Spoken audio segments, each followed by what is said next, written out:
Nolan Baker came out here for your first World Championships, came out here with a lot of aggression. Talk about what your mindset was in coming to this tournament.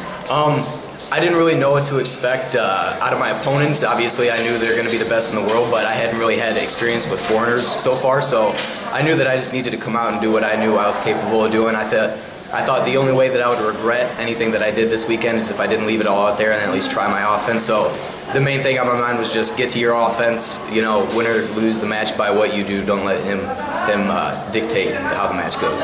What kind of feeling do you leave this tournament with? Obviously, I wanted a medal. That's the whole reason for coming here. But at the same time, it's been the honor of a lifetime to represent my country and my family and bring the community around me together. So I feel really blessed to be in this position, and I felt like I battled my heart out. And so I'm leaving here with no regrets. I did all I could, and it just wasn't enough this weekend.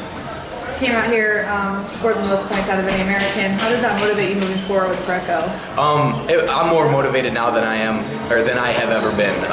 Obviously, I got to work on not giving up as much points because I bet I also gave up the most points out of any American here. But I know I can throw anybody now. I know I can scramble with anybody. So I'm not nervous going out against these guys anymore. Not that I was this tournament, but now I'm just looking forward to the future and getting another chance to throw some people. What will you go back to work on now? What are primary things that you feel like you need to address? I think it's clear in my mind that I can throw people. Obviously, I have to fine-tune what everybody else has, which is more solid positions, more basic hand fighting, not giving up as many ties, because you know it's a give and take relationship. I give up ties so I can throw people because I'm not as confident in the more solid hand fighting positions. So if I can get better at the hand fighting positions, transitioning between basic positions, then I feel like I can put the two together and we can make improvements from there. How do you get yourself to that point where you can go out there and let it fly in a tournament where you don't have a ton of international experience and you're wrestling guys from around the globe? How do you get to that turn it loose point? In high school, I was definitely really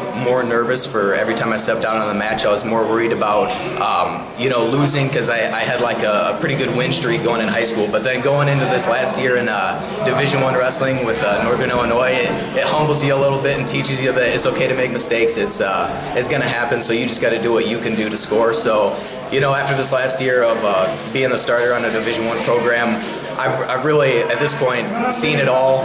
I know guys are going to give it to me, and I know I can give it out to guys, so it's just a matter of a match. You don't know how it's going to go till you go out there, so you might as well not worry about it till the time comes and then do what you can.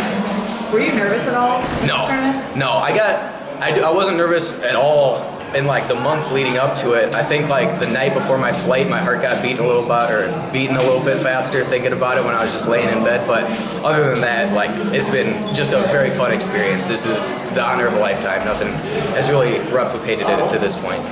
What'll the next few days and weeks look like for you now? I'm gonna eat a lot of food in the next couple days, and I'm gonna go home and be thankful to be on U.S. soil.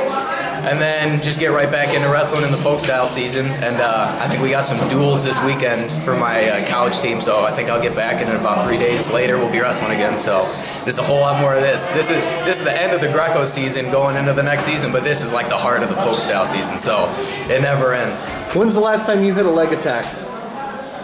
Well, in a match, probably a while. My coaches make me hit leg attacks in practice, so probably going on about 2 weeks now, but if it was my choice, I would never hit a leg attack. What will that transition back into folk style be like for you? How smooth does that go usually? It takes only about 15 minutes, and then I kind of switch styles. With that said, I'm always kind of in Greco mode. Like when I'm wrestling Greco here, it's full Greco. When I'm wrestling folk style, it's like half Greco, half folk style. So it is what it is. I'll transition back into folk style, but it'll only be like a half transition, unfortunately. What is the Greco, what's your training look like while at Northern Illinois?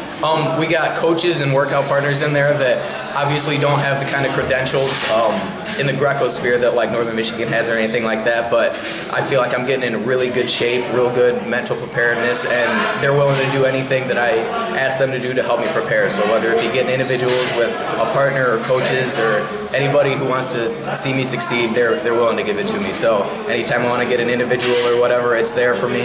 And yeah, it's a great environment to try to get better at wrestling in general.